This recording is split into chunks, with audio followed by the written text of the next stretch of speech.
श्री गुरु सत्ताय नमः। सभी को प्रणाम।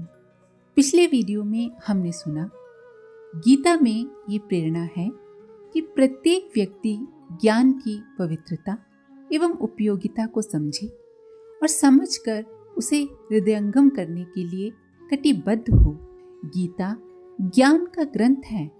उसमें संसार की सर्वश्रेष्ठ वस्तु ज्ञान को ही बताया गया है और हर भावनाशील व्यक्ति को संदेश दिया गया है कि वो अपने व्यक्तिगत ज्ञान की अभिवृद्धि के लिए तथा दूसरों को ज्ञानवान बनाने के लिए शक्ति भर प्रयत्न करे। अपने साधन जितने भी हों, कम हों, ज्यादा हों, उन्हें मानव जाति को अधिक ज्ञानवान बनाने में लगाए। परमार्थ का सर्वश्रेष्ठ स्वरूप ये है कि बौद्धिक दृष्टि से पिछड़े और उजड़े लोग उपयोगी विचारणा एवं प्रेरणा प्राप्त कर सकने की स्थिति में पहुंचकर अपने को मनुष्य श्रेणी में गिने जाने योग्य बना सकें। आइए शुरू करते हैं सप्तम प्रवचन।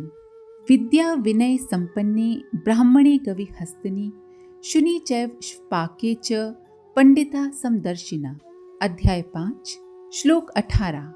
विद्या विनय युक्त ब्राह्मण, गौ, हाथी, कुत्ते और ऐसे ही चांडाल में पंडित लोग समदर्शी होते हैं। इसकी विवेचना करते हुए परम पूज्य गुरुदेव लिखते हैं, सब प्राणियों में भगवान है। एक ही आत्मा सब में समाई हुई है। अपने समान ही सबको सुख दुख होता है। अपमान और दुर्व्यवहार सबको बुरा लगता है। इन तथ्यों को समझ लेने पर मनुष्य अध्यात्म के वास्तविक तत्व को समझ गया है, ऐसा मानना चाहिए। जब प्राणी मात्र में भगवान की ही सत्ता काम कर रही है और सब ईश्वर के बनाए हुए हैं, तो उन्हें हम अपना क्यों ना माने, भेदभाव क्यों बरतें। बात सीधी सी है और सबकी समझ में उसे आ ही जाना चाहिए कि आकार और स्तर की दृष्टि से सबके प्रति समता का भाव रखा जाए।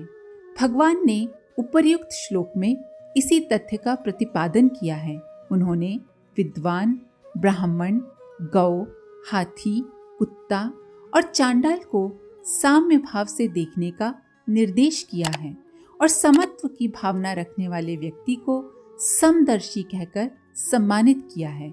समदर्शी वह व्यक्ति जो सबको समान समझे, किसी तरह का भेदभाव न रखे, वही सच्चे अर्थों में पंडित है। जब सारे प्राणी समान स्तर के हैं, सब में एक ही आत्मा है, तो किसी को ऊंचा और किसी को नीचा मानने का प्रश्न उत्पन्न ही नहीं होता। विशेषतया मानव प्राणी तो प्रत्येक दृष्टि से समान स्तर के हैं। उनमें जन्मजात रूप से किसी को ऊंचा नीचा नहीं माना जा सकता। भाषा, देश, रंग, धर्म, जाति आदि की दृष्टि से मनुष्यों में थोड़ी भिन्नताएं हो सकती हैं, पर ये एक उद्यान में खिले हुए विभिन्न आकृति प्रकृति के पुष्पों के समान है। ये विभिन्नता रंग रूप की दृष्टि से अंतर भले ही करती हो, पर उनका सम्मान एवं स्तर अलग अलग नहीं हो सकता। गुलदस्ते में कई रंग के फूल होते हैं, पर उनके सम्मान में कोई अंतर नहीं होता। मानव जाति भी गुलदस्ते की तरह है, जिसमें ठंडे देशों में उत्पन्न होने वाले गोरे, गर्म देशों में उत्पन्न होने वाले काले, अपनी अपनी जलवायु के अनुसार अलग अलग प्रकार का आहार विहार अपनाने वाले, अपनी परंपरागत भाषा बोलने वाले, अपने ढंग के मजहब अपनाने वाले बाहर से ही अलग दिख सकते हैं, पर वस्तुतः उनके मानवीय स्तर में कोई अंतर नहीं है। अतएव प्राणी मात्र के प्रति, विशेषतया मनुष्य मात्र के प्रति समता का भाव अपनाए रहना ही भगवान की शिक्षाओं के अनुकूल हो सकता है। गीता के उपर्युक्त श्लोक में ये तथ्य पूर्णतया स्पष्ट है। आज हम देखते हैं कि मनुष्य के बीच में ऊंच नीच की दीवारें जन्मजात कारणों को लेकर खड़ी कर दी गई हैं। छुआछूत मानी जाती है, जो अध्यात्म आदर्शों के सर्वथा प्रतिकूल है। निकृष्ट पाप करने वालों को, कुकर्मी को नीच माना जाए और उनसे बचा जाए, ये बात तो समझ में आती है। देवता और असुरों को दो भागों में विभक्त किया जा सकता है। दुष्टता को तिरस्कृत एवं सज्जनता को सम्मानित किया जाना उचित है। इस विभाजन के अनुसार ऊंच नीच की गणना हो सकती है, पर जाति या वंश के आधार पर किसी को अपने से छोटा या नीचा मानना भगवान के आदेशों एवं धर्म तथा अध्यात्म के सिद्धांतों के सर्वथा विपरीत है। जब भारतीय अंग्रेजों के गुलाम थे, तब कई गोरी चमड़ी वाले पाश्चात्य लोग हम काली चमड़ी वाले भारतीयों को अछूत या नीच मानते थे। अपने होटलों में, विद्यालयों में जाने नहीं देते थे। एक तरह से सामाजिक बहिष्कार की स्थिति में रखते थे। उनकी यह मान्यता अन्याय एवं अहंकार युक्त ही मानी जाएगी। भारत में भी जाति पाति के नाम पर छुआछूत तो है ही। यहाँ काले रंग गोरे रंग का भी बहुत भेदभाव किया जाता है। काले रंग के व्यक्ति का मजाक उड़ाया जाता है। भारतीयों के सिर पर भी कई कलंक हैं इस प्रकार के। जन्म और जाति के आधार पर एक दूसरे को नीच या ऊंच समझने की मूर्खता अभी भी हमारे समाज में है और उसने हमारे जातीय जीवन का ढांचा चरमरा कर रख दिया है। संसार के सामने हिंदू समाज के महान दर्शन शास्त्र को, धर्म एवं अध्यात्म को जितना नीचा इस मूढ़ मान्यता ने दिखाया है, उतना और किसी ने नहीं। विश्व बंधुत्व के आदर्शों का प्रतिपादन करने वाले, सब में एक ही आत्मा होने की मान्यता रखने वाले यदि अपने व्यवहार में उससे सर्वथा विपरीत आचरण करें, तो उनकी सिद्धांतवादिता को एक विडंबना मात्र, उपहास ही माना जाएगा। हमारे समाज में कुछ लोग इसलिए ऊंचे बनते हैं कि उनका जन्म किसी ऐसे कुल में हुआ है जो ऊंचा समझा जाता है। इसी प्रकार कुछ लोग नीच इसलिए माने जाते हैं कि उन्होंने जिस वंश में जन्म लिया उसके बारे में नीचा होने की मान्यता है। इस ऊंच नीच के बीच किसी प्रकार का कोई पारस्परिक संपर्क नहीं रहता। एक दूसरे के सुख दुख में, हर्षोत्सवों में शामिल नहीं होते। यहाँ तक कि शरीरों के छूने से भी परहेज किया जाता है। छूत के रोगियों या दुष्ट दुराचारी असुरों के साथ जो व्यवहार किया जाना चाहिए, वही सामान्य परिस्थिति के व्यक्ति एक दूसरे से करते हैं। एक किसान अपने को ऊंचा माने और दूसरे किसान को नीचा समझे तो ये अचरज की ही बात है। पर ये एक सच्चाई है कि हमारा समाज ऐसी मूर्ताओं को छाती से चिपकाए हुए है। इतना ही नहीं, उनका समर्थन भी करता है, धर्म भी मानता है और अपनी पथ भ्रष्टता पर लज्जित भी नहीं होता। जिन्हें अछूत माना जाता है, उन्हें मंदिर नहीं जाने दिया जाता, कुएं से पानी नहीं भरने दिया जाता। एक मनुष्य को भला क्या अधिकार है कि वो दूसरे मनुष्य के साथ इस तरह का घटिया व्यवहार करे। इसी घटिया मनोवृत्ति की वजह से हमारे कई भाई बहन धर्म परिवर्तन कर लेते हैं। हिंदू समाज इसीलिए बटा हुआ है और कमजोर है। ब्राह्मण के बीच में भी ऊंच नीच की भावना विद्यमान है। एक जाति के दूसरी जाति वालों को ऊंच नीच मानते हैं, सो बात नहीं। एक ही उपजाति के लोग बीघे बिस्वे का अंतर करके अपनी श्रेष्ठता निकृष्टता का प्रतिपादन करते हैं। अछूत अछूतों के बीच एक दूसरे के प्रति ऐसी ही ऊंच नीच की भावना पाई जाती है। ये रोग घुन की तरह हमारे समाज को खोखला कर रहा है और उसे अनेक भागों में विभक्त कर दिनों दिन दुर्बल बनाता चला जा रहा है। स्त्री और पुरुषों के बीच में भी भारी असमानता हमारे समाज में पाई जाती है। ये भी एक बहुत बड़ा कलंक है। स्त्री को नागरिक अधिकार कानून से भले ही मिल गए हों, पर व्यवहार में अभी भी बहुत सी जगह वो खरीदे हुए पशुओं की तरह एक प्रकार से पुरुषों की संपत्ति बनी हुई है। आज भी कई जगह वे घर से बाहर अकेली नहीं निकल सकती, मानो वे काल कोठरी में रहने वाले कैदी की सजा भुगत रही हैं, जिसे बाहर निकलने के लिए एक संतरी का साथ आवश्यक है। उन्हें मुंह ढककर पर्दे में इस तरह रहना पड़ता है मानो गौ हत्या कर डालने के कारण उन्हें कलंकी की तरह मुंह ढककर रहने वाले कलंकी का सा दंड दिया गया हो। शिक्षा प्राप्त करने की, आजीविका कमाने की, स्वास्थ्य के लिए आवश्यक वायु सेवन की, संसार का स्वरूप समझने की, जीवन उपयोगी अनुभव संपादित करने की सुविधाएं कई भारतीय स्त्रियों को आज भी उपलब्ध नहीं हैं।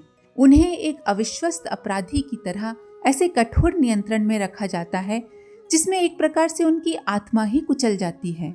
मानवीय विकास की सुविधाओं से वे प्रायः वंचित रह जाती हैं।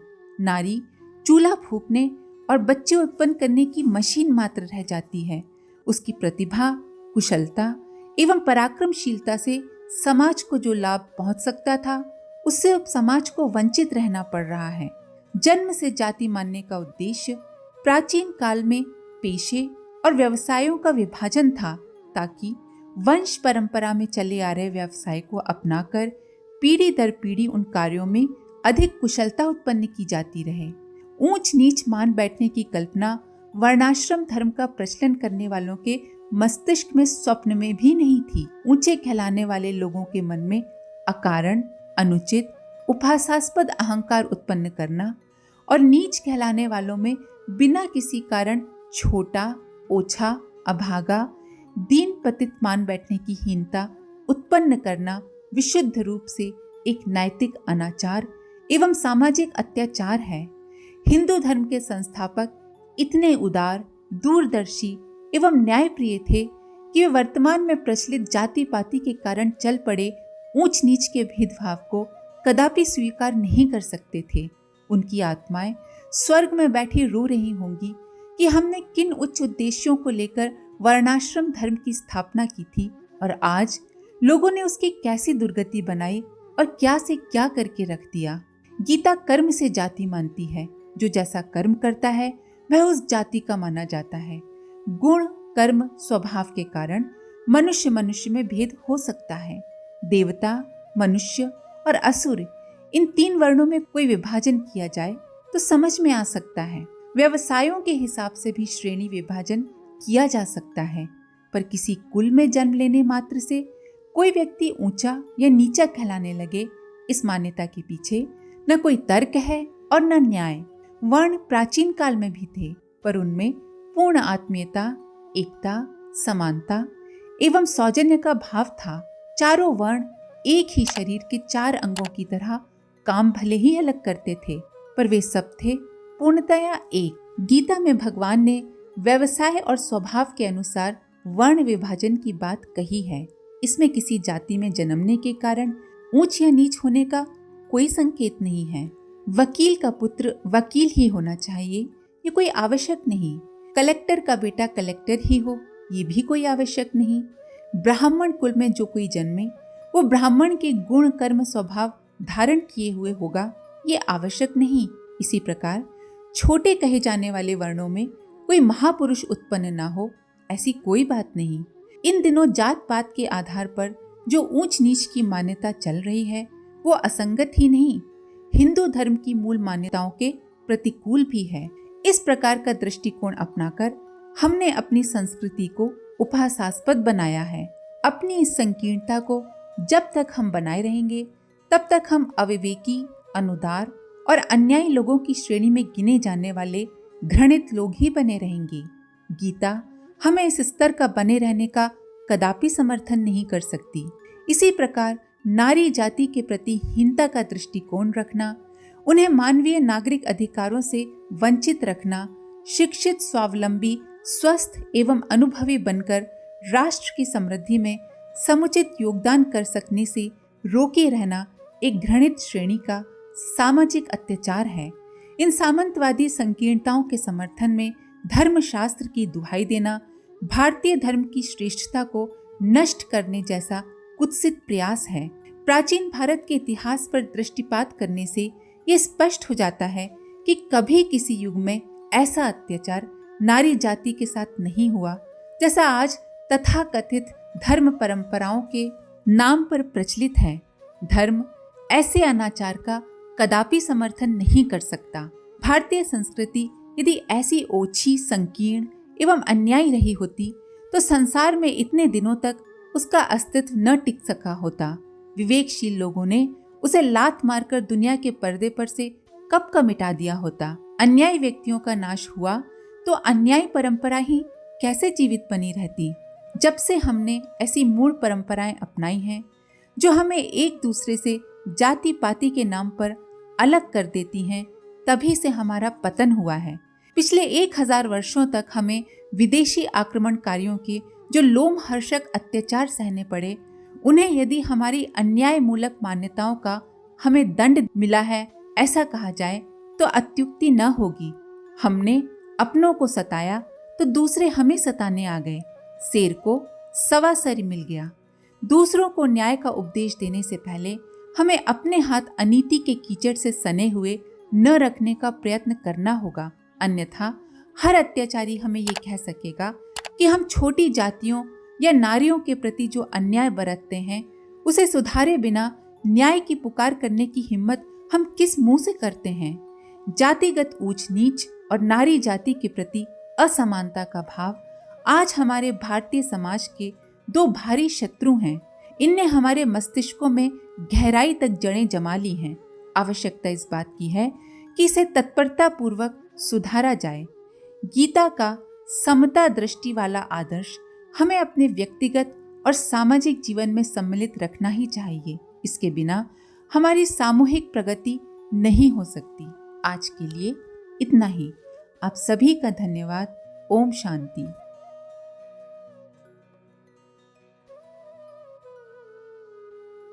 हमारे YouTube चैनल को सब्सक्राइब करें और बेल आइकन को दबाकर ऑल पर क्लिक करें ताकि आने वाले सभी वीडियोस की नोटिफिकेशन आपको मिलती रहे।